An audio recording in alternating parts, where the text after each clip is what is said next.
Coming up, with sadness, I've decided to cancel my trip to the United States planned for this summer. Regular viewers will know that I worked in the States back in the 90s in the video game and tech industries. Later this year, I was planning to go and revisit some of my old haunts in the San Francisco Bay Area and in New York. But like a growing number of others, the UK government has updated its travel advice now to the United States in the wake of a crackdown on immigration by the Trump administration. And I've become increasingly concerned that many Europeans are now being detained upon arrival in America, even though they have valid travel visas. Some of their stories are truly shocking. Stay tuned.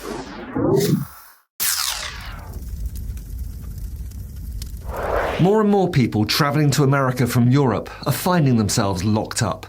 The USA is no longer the land of the free for travellers. Under Donald Trump, it's become the land of random detentions, xenophobic crackdowns, and political litmus tests at the border.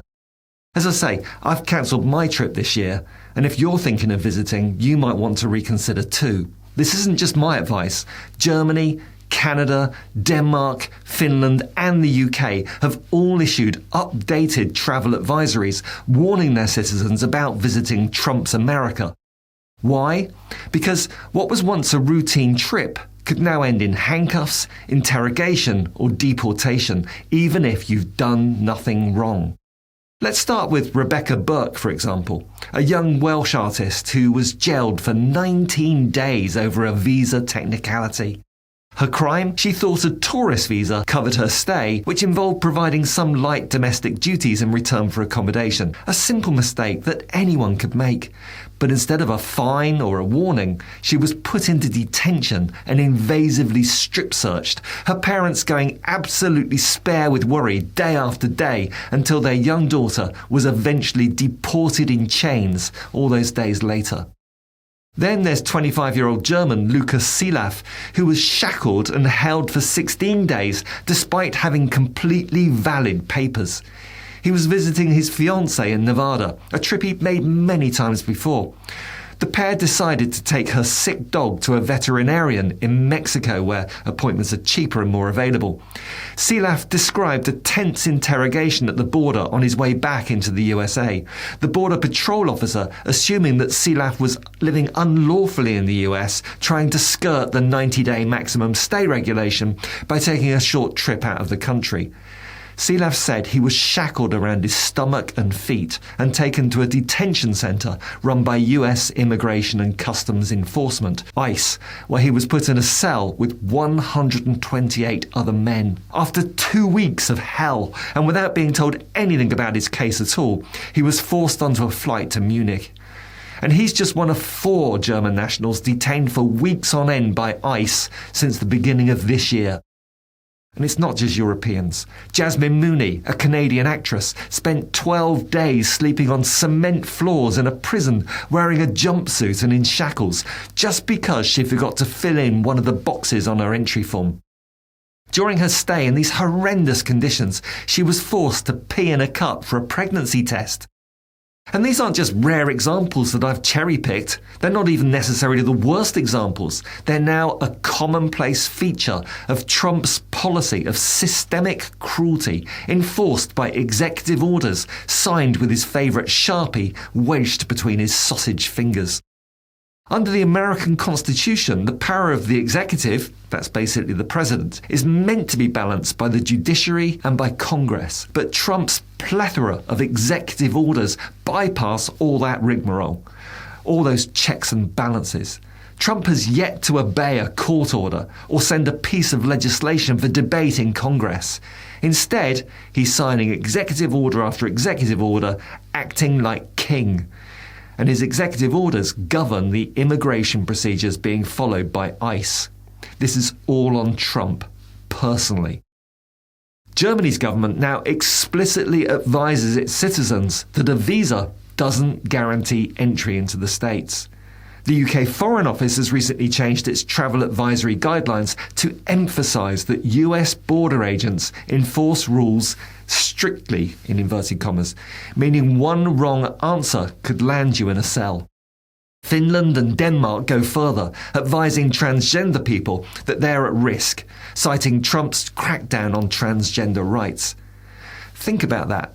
Countries that survived Nazi occupation and the Cold War are now telling their citizens, be careful if you're thinking of going to America. That's how far the US has fallen in just a few weeks under the Trump administration. It just gets worse. A French scientist has just been denied entry after border agents scoured his phone and found some mild criticism of Trump's policies on science and research. The French Academy of Sciences said the scientist's deportation seriously undermines the fundamental freedoms of the academic world. Freedom of thought, expression and travel. ICE agents are searching phones, dissecting tweets and using political opinions as pretext for refusal of entry. The US is no longer a democracy welcoming dissent. It's a paranoid state where free speech ends the moment you reach American customs.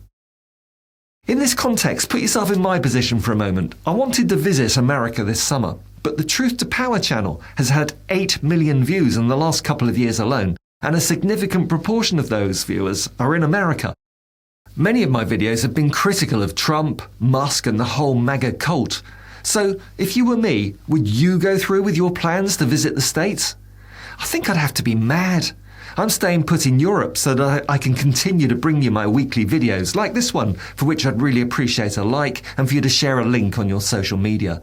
Also, please check that you'll subscribe with that little notification bell activated, particularly if you've joined as a Truth to Power channel member, as members have the option to gain early access to my videos along with a range of other benefits. Do check out the details using the link below.